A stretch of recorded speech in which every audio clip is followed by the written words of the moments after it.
Eh, Fue un día muy cruel, muy difícil. Vimos cosas muy duras, muy crueles. Un número de muertos que jamás se ha establecido. Son cuadros dantescos de ese día.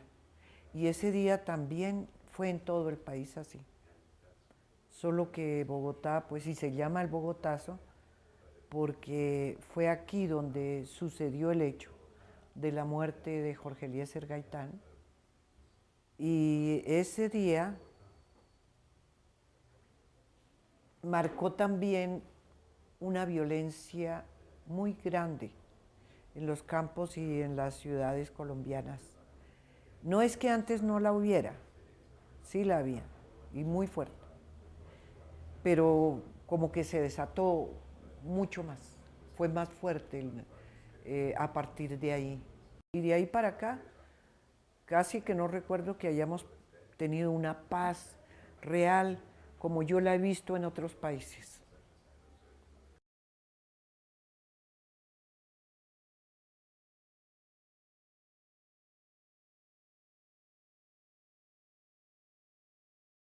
Bueno, en Colombia evidentemente estamos ante un hecho importante y es una violencia de larga duración.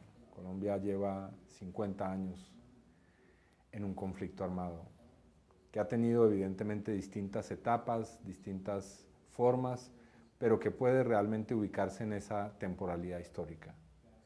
En los años 50 comenzaron los primeros levantamientos, los primeros grupos guerrilleros, también se organizaron las primeras bandas paramilitares y evidentemente desde ese entonces hemos visto el desarrollo de una espiral de violencia.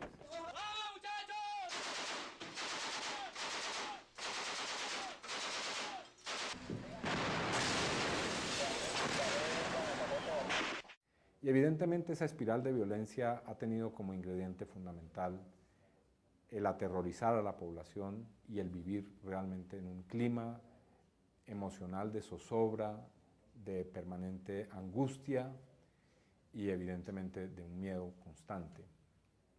Y eso, digamos, se ha convertido en un ingrediente de la psiquis colombiana. Y evidentemente sabemos que el miedo conduce a la violencia y que mientras más violencia hay, también hay más zozobra, más temor en la población.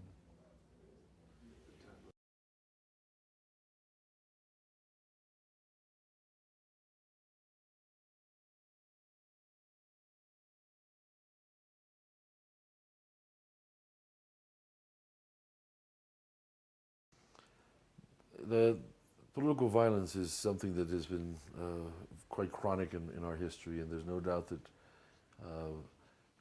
on all sides, I think that the use of violence back and forth is something that makes it quite dangerous to be involved in political activity. And it's very hard for, in a very polarized society, for in either side to see that people can have an opinion or speak their minds outside of that polarization. So the old adage that if you're not with me, you're against me applies to all sides.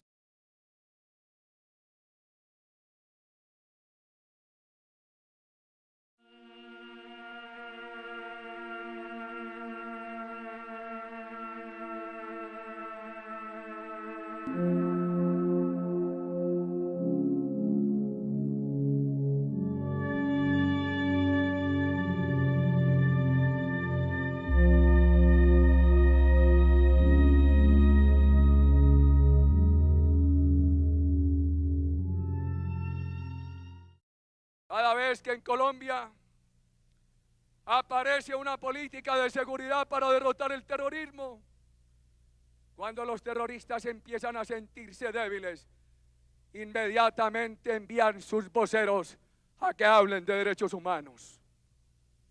Muchas de esas críticas las han tomado de la página de internet de la FARC. No tienen vergüenza ni limitaciones.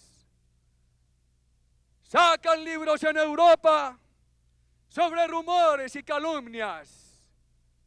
Ellos saben que su única arma es la calumnia que hipócritamente se esconde detrás de los derechos humanos.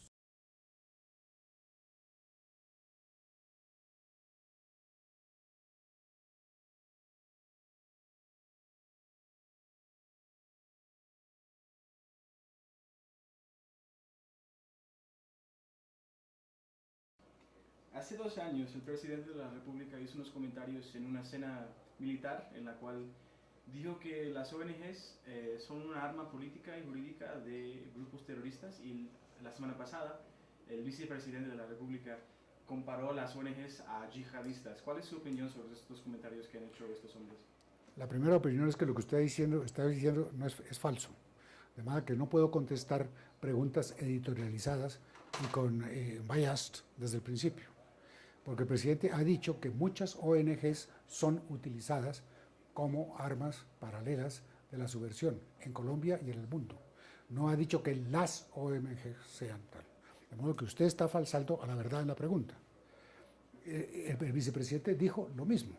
De modo que me incomoda mucho esta entrevista si comenzamos con ese sistema. Me va a traducir todo lo que he dicho, ¿no? Claro. Ok, de modo de que... Siga con otra pregunta. Ojalá no sea editorializada.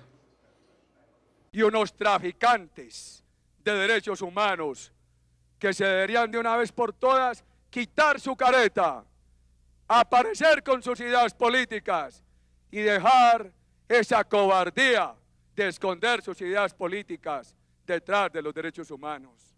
Pero ¿podrías dar una opinión sobre los comentarios que dijeron, si no editoriales?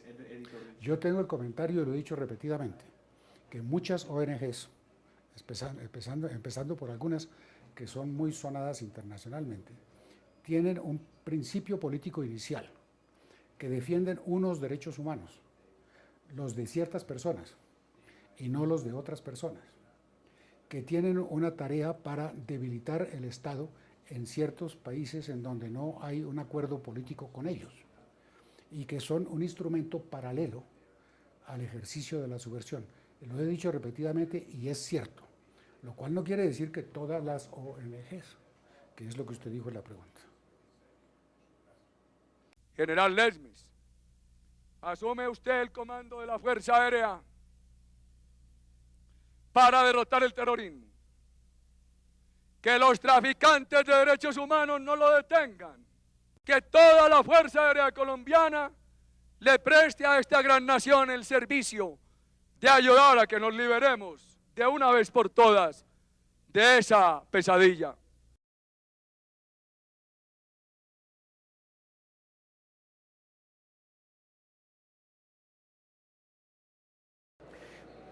Bueno, todos sabemos por qué lo dijo. Fue un momento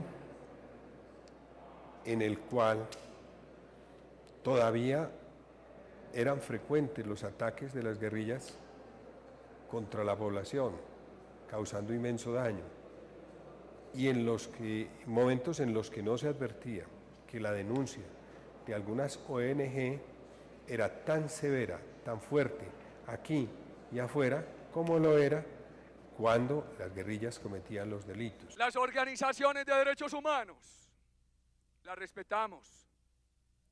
Tienen todo el espacio en Colombia. El vicepresidente, yo personalmente, nos hemos reunido con ellos. Estamos dispuestos a atender sus críticas objetivas. Otros países en menores problemas los echaron de su territorio.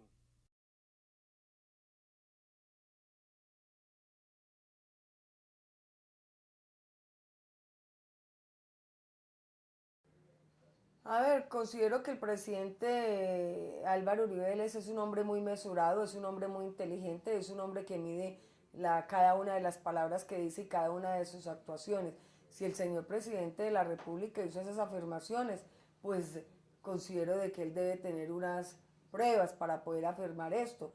Cuando uno va a hacer una crítica referente a los actores armados, Tiene que ser una crítica pareja. Uno no puede dedicarse a atacar a un solo grupo y a mirar las acciones de ese otro grupo como las únicas que le ocasionan daño al país.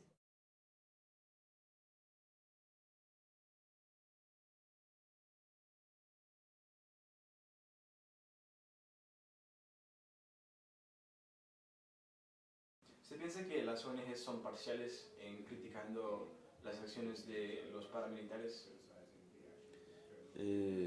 No, yo todos los informes que he leído de las ONGs más serias de derechos humanos